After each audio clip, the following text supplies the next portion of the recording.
ini kepada Nabi.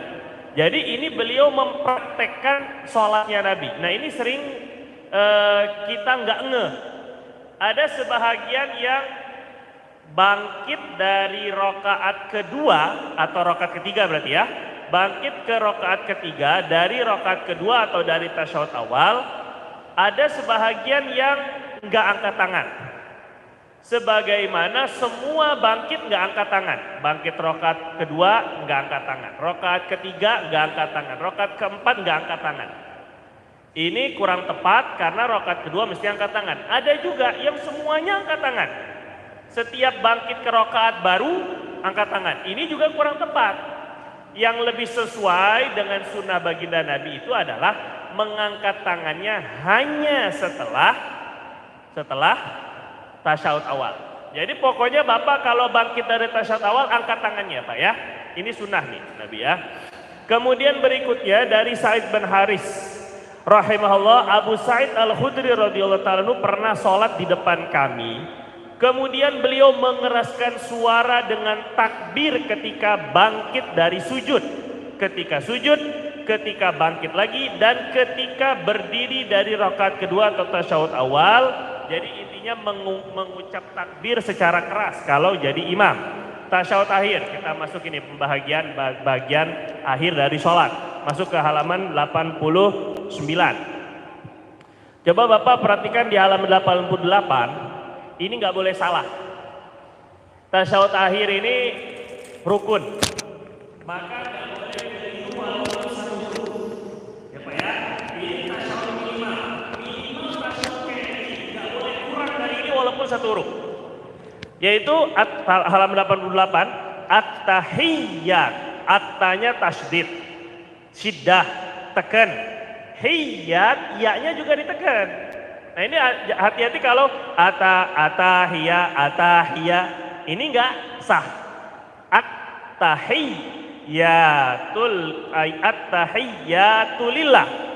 Berarti sholawatut thayyibat mubarakat itu sunnah. Yang wajib hanya at-tahiyyatulillah. Ini kalau kita dalam keadaan terdesak, kita dalam keadaan kebelet, misalnya daripada sholat kita keburu kentut duluan, akhirnya hancur semua sholat dari awal, diulang lagi, dan lebih baik kita tahiyatnya buru-buru aja. At-tahiyyatulillah. Ini tahiyat yang wajib. Salamun alaika. Enggak wajib as-salam, tapi salamun alaika. Cuma kalau enggak pakai as-salam harus pakai tanwin, salamun. Kalau pakai as depannya as-salam, baru as-salamu alaika. Jadi nggak boleh kayak gini, salamu alaika, itu tidak boleh.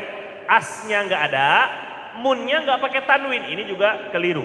Ya, assalamu alaika tahu, salamun alaika ayyuhan nabiyyu tasdid. Wa rahmatullahi wa barakatuh, salamun alaina wa ala ibadillahis sholihin. Ini semua makhrajnya harus tepat. Nggak boleh salam diganti syalam. Ini hati-hati ini ya. Syalamun, assalamu alaika. Nggak sah. Jelas ini ya. Kemudian asyhadu Allah. Nggak boleh dibaca an-la. Walaupun ini tulisannya ada nunnya. Nah ini idgham bi gunnah dalam tasyahud ini hukumnya wajib.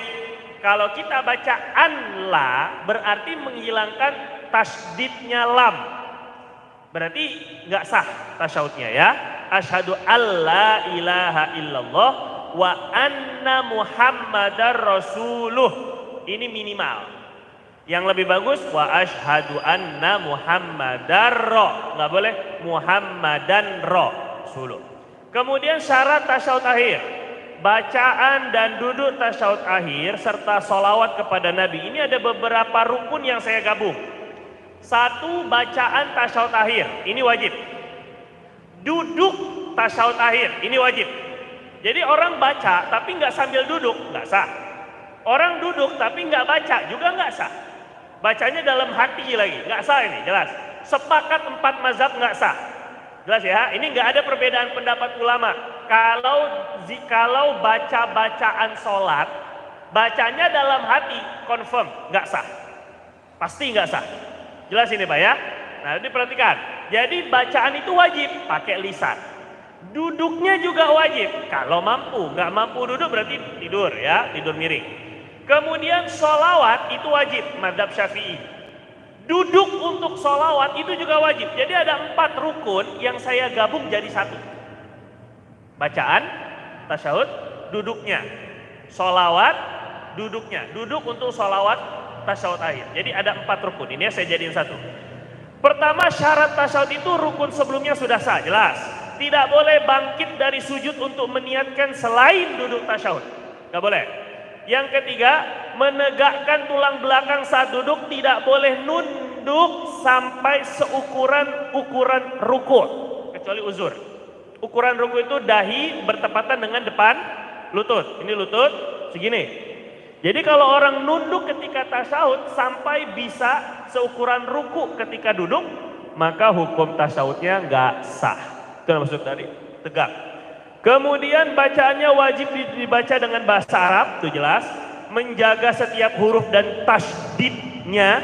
Jadi saya ini sangat mengulang-ulang, sangat memohon kalau bapak-bapak kita ini jangan malu untuk belajar tasyahud, belajar Fatihah kepada ustadz atau ustadzah, bagi ibu-ibunya ustadzah Quran. Minta diperdengarkan bagaimana tasyahud saya. Takutnya ada yang keliru, karena tasyahud ini wajib. Jelas siapa ya? Nggak perlu malu, minta aja bacaan ini. Siapa yang bisa di kita setorkan bacaan Fatihah atau tasyahud, minta diperbetulkan. Terus kemudian tidak keliru dalam bacaan yang dapat merubah makna kata. Jadi kalau assalamu alaiki ayyuhan nabiyyu, K dengan Ki aja, bedanya bukan hurufnya Pak, bedanya baris, harokat, itu pun sudah membatalkan karena merubah makna ya. Terus kemudian dibaca sempurna dalam keadaan duduk, tidak boleh sambil bergerak, ini sujud nih, sambil bangkit dari sujud sambil baca tasyahud. Udah mulai baca tasyahud ketika gerak, ini nggak sah. Harus tepat ketika duduk baru baca tasyahudnya. Jelas ya Pak? Selanjutnya, dibacanya dengan seukuran suara yang dapat terdengar oleh diri sendiri dengan pendengaran normal ketika keadaan yang tidak berisik. Ini ketika tasyahud sama kayak Fatihah, bacanya pakai nafas. Itu aja. Nggak mesti harus benar-benar keluar suara. Jelas siapa ya? Kalau dengar suara nanti mengganggu orang sebelah. At-tahiyyatul, at-tahiyyat. Akhirnya jadi ganggu orang sebelah. Yang wajib itu hanya bacanya dengan lisan dan sambil napas. Jangan tahan napas. Kalau bacanya tahan napas, pasti nggak ada suaranya sama sekali, nggak ada desisnya sama sekali. Ya. Terus kemudian dibacanya sesuai urutan. Nggak boleh diacak-acak, dibolak-balik, nggak boleh. Assalamu alayka at-tahiyyatu asyhadu anna Muhammadar Rasulullah asyhadu alla ilaha illallah asyhadu assalamu alayna. Ini harus sesuai dengan urutannya. Membaca sholawat minimal Allahumma sholli ala Muhammad. Sholli tasydid. Allahumma tasydid. Muhammad tasydid. Ada 3 ini tasydidnya. Minimal baca ini. Jadi kalau Bapak buru-buru karena kebelet, Allahumma sholli ala Muhammad, assalamualaikum warahmatullahi wabarakatuh. Kentut maksudnya. Nah ini sudah sah sholatnya. Terus kemudian, nah sekarang kita masuk ke sunah-sunahnya. Sunahnya, tsumma yukabir hina yarfa ra'sa, mengangkat kepala dari sujud, memulai takbir. Jadi takbir kita ketika dari sujud terakhir ke tasyahud, itu berbarengan dengan gerakan.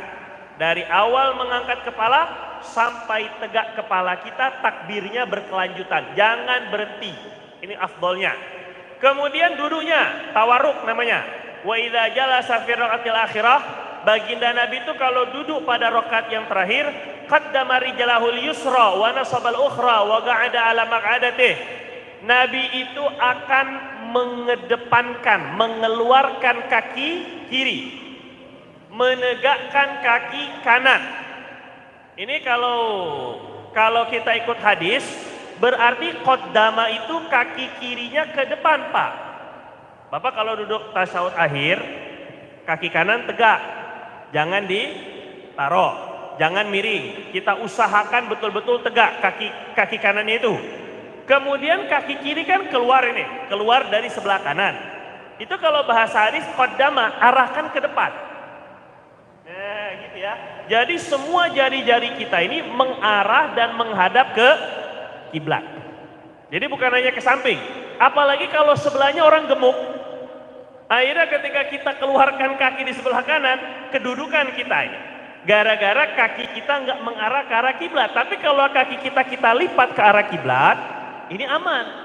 Insya Allah gitu ya, kalau dia nggak nyender itu juga tuh. Terus kemudian Annahu ra'a Numair al-Khuzai radhiyallahu ta'ala anhu, Sayyidina Numair berkata, ini ada sunnah juga ini. Annahu ra'a Rasulullah sallallahu alaihi wasallam wadi'an dhira'ahu liyumna ala fakhidhihi liyumna. Ini riwayat Abu Daud. Nabi itu kata Sayyidina siapa namanya? Numair, kata Sayyidina Numair, aku melihat baginda Nabi itu meletakkan siku yang kanan di atas paha yang kanan.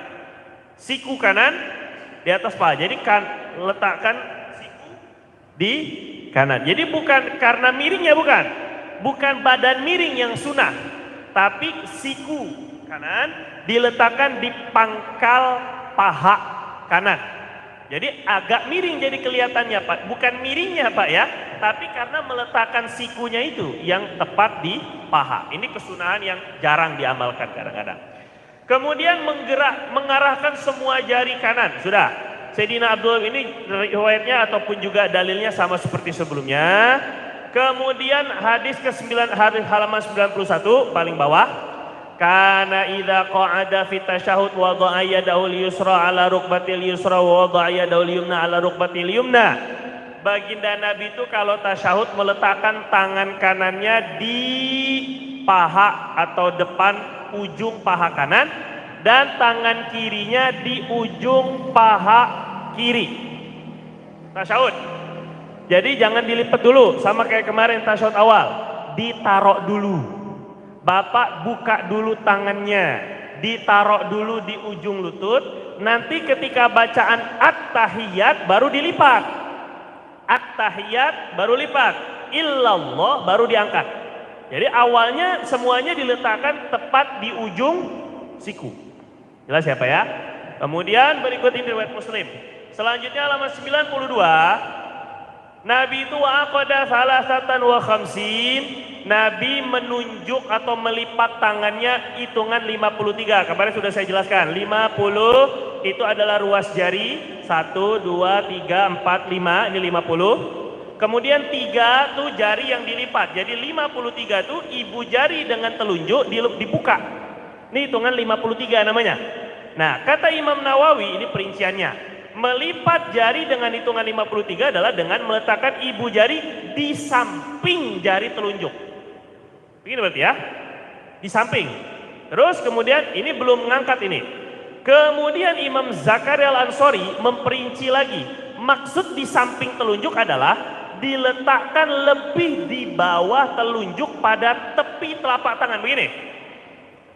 Jadi di samping itu maksudnya di bawah sedikit. Jelas ya Pak ya? Ini kata Imam Zakaria Al-Ansori, ini wali-wali semua ini mah pokoknya nih ya. Ulama-ulama besar semua. Di samping itu bukan tepat begini, akhirnya ke bawah sedikit.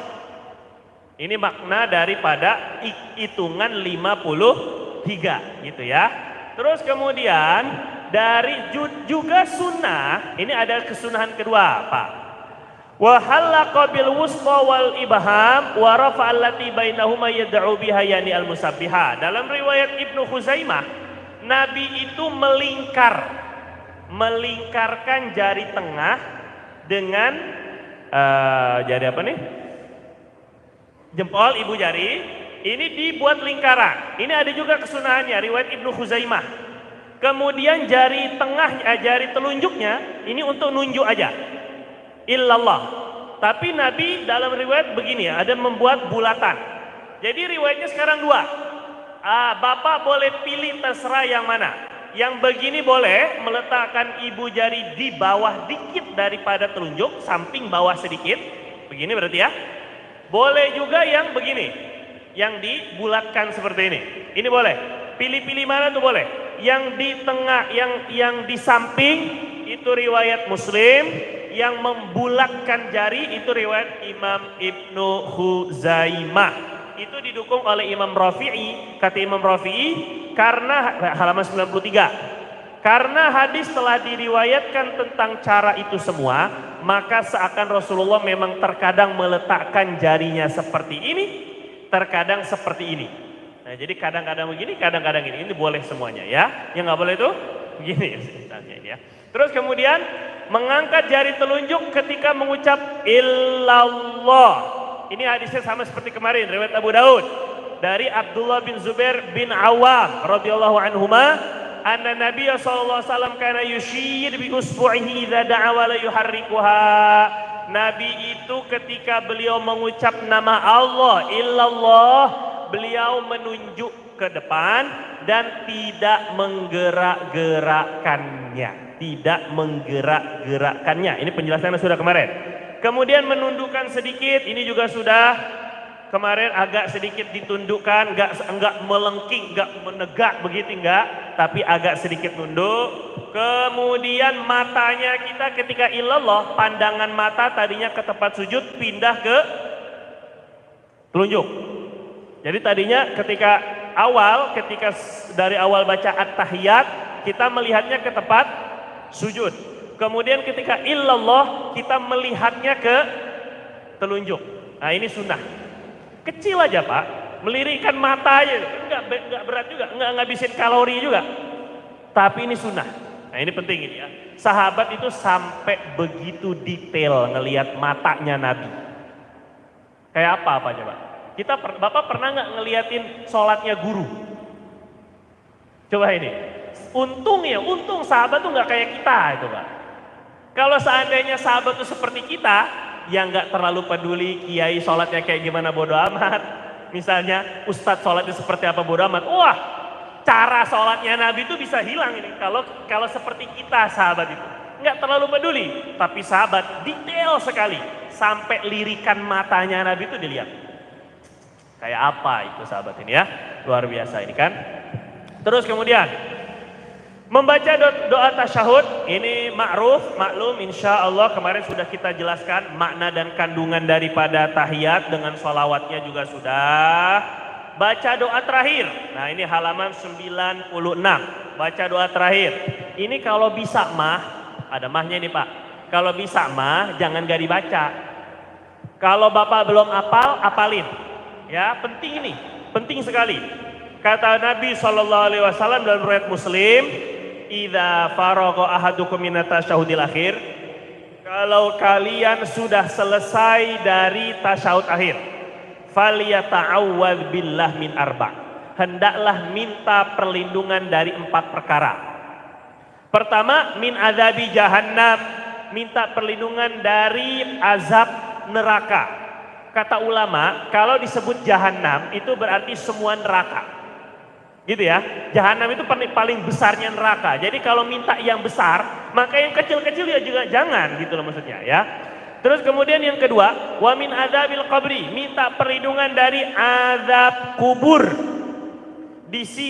Disinilah dalil Ahlus Sunnah wal Jamaah bahwa kita wajib meyakini ada azab di kubur. Tapi di Quran nggak ada sebutan azab kubur, nggak ada memang. Terus kemudian kita ini riwayat Muslim ini ya, riwayat Muslim ini kan sahih. Ini riwayat Muslim. Nabi bilang mintalah perlindungan dari 4 perkara. Satu dari azab neraka jahanam, yang kedua dari azab kubur. Berarti memang wujud neraka azab kubur itu memang ada. Jadi walaupun nggak disebut di dalam Al-Quran, tapi kita Ahlus Sunnah wal Jamaah, kalau ini hadis sahih, itu sudah cukup untuk kita menjadi landasan keimanan kita. Gitu ya Pak ya. Nggak penting apakah bisa dilihat, mana yang diadab, apakah jasadnya kah yang diadab, atau rohnya kah yang diadab, itu nggak penting. Pokoknya kita yakini ada adab kubur. Ini keyakinan kita. Kalau menurut Ahlus Sunnah wal Jamaah, tidak meyakini azab kubur itu berarti tidak sampai murtad, tapi termasuk sesat. Kalau ada firqah, ada apa? Ada kelompok yang mengatakan bahwa azab kubur itu tidak wajib diimani, maka dia kelompok sesat. Kita sebutnya kelompok bid'ah. Bid'ah di dalam akidah. Menurut Ahlussunnah wal Jamaah. Jadi kita nggak mengatakan mereka itu masuk neraka, bukan? Atau murtad, bukan? Karena memang dalilnya ini dari hadis saja, nggak dari Quran dan juga bukan dari hadis mutawatir. Mutawatir itu hadis yang banyak diriwayatkan sahabat sampai nggak mungkin berbohong. Tapi tetap ini bahaya dalam akidah sehingga seolah-olah jadi kata mereka, kata dalam Yasin itu, qalu man ba'atsana min marqadina hadza. Jadi orang-orang kafir saat ketika dibangkitkan pada hari kiamat, mereka bilang kepada Allah Subhanahu wa taala dan kepada malaikat, "Man ba'atsana min marqadina?" Siapa yang membangkitkan kami dari marqad? Marqad itu tempat tidur.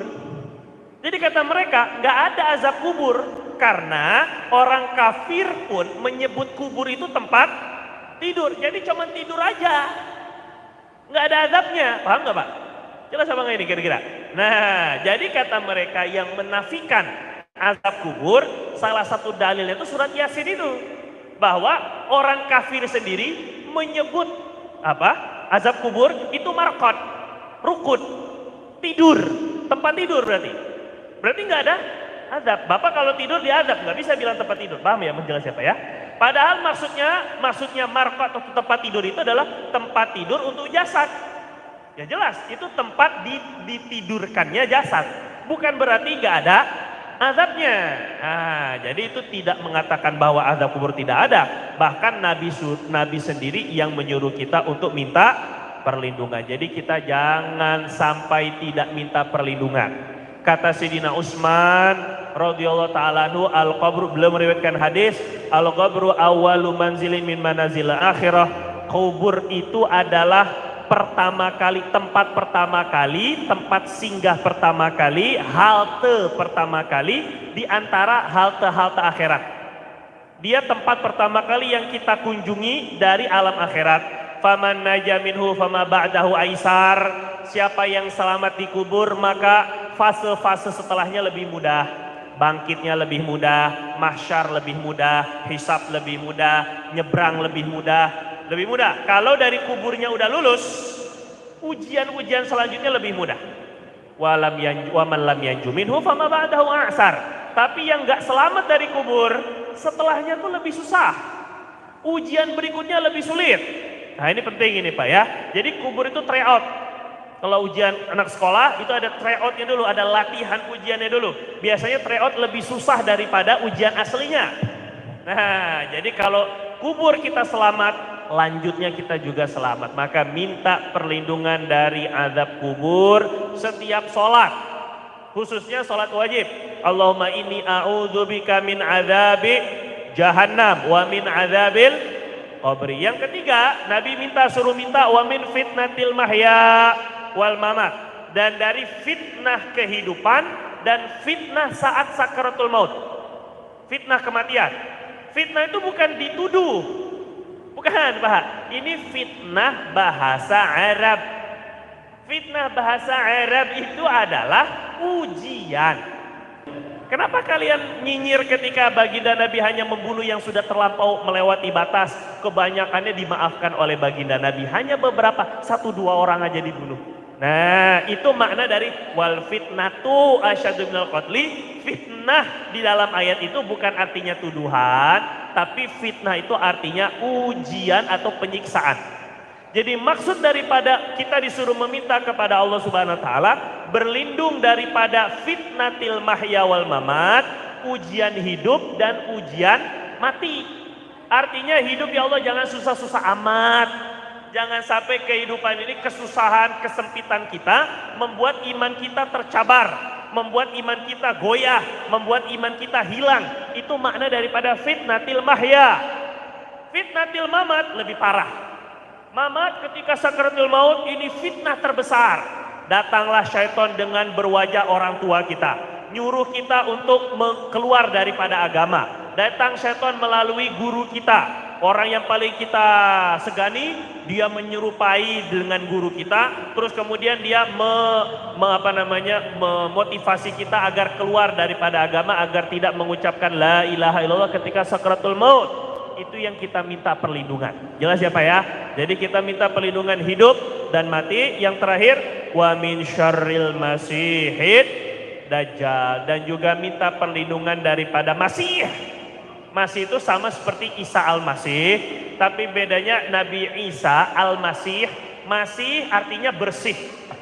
Masih itu Pak.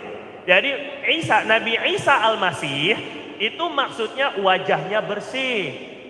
Tapi kalau Dajjal al-Masih, masih di sana artinya bersih. Bersih matanya. Matanya dihilangkan oleh Allah Subhanahu wa taala.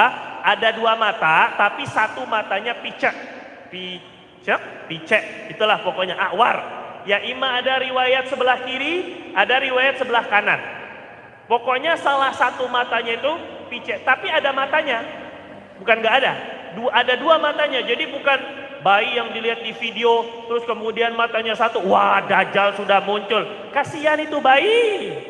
Jangan-jangan itu bukan Dajjal, terus kita gara-gara dia bermata satu akhirnya sudahnya lahir dalam keadaan cacat, kita tuduh dia Dajjal lagi, padahal belum tentu pasti. Dajjal itu matanya dua, tapi satunya picek, satunya nggak ada nggak ada bola matanya, tapi tetap dua lubang. Itu kita minta perlindungan saat ketika Dajjal nanti muncul, maka kita ini akan lari ke gunung. Naudzubillah min dzalik. Maka kita minta perlindungan biar nggak ketemu. Karena orang yang paling kuat imannya saat ketika itu pun